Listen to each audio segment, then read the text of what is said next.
চিংড়িঘাটাতে metro সেই কাজ শেষমেশ হাইকোর্টকে বলতে হচ্ছে, এটা খুব দুর্ভাগ্য।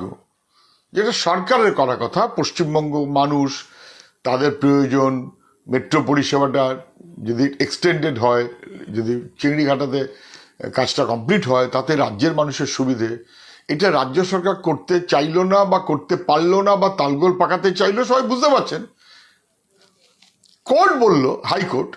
এবার হাইকোর্ট কেন বলেছে রাজ্য চললো সুপ্রিম কোর্টে মানুষের ট্যাক্সের টাকায়, আমার আপনার করের টাকায় মেট্রো রেলের প্রকল্পকে কার্যত খারিজ করার মতন মনোভাব থেকে সুপ্রিম কোর্টে চলে যাচ্ছে রাজ্য সরকার। এটা চূড়ান্তভাবে রাজ্যের মানুষ বিরোধী, রাজ্যের পরিষেবা বিরোধী, রাজ্যের পরিবহন ব্যবস্থা তার বিরোধী, এবং ক্ষুদ্র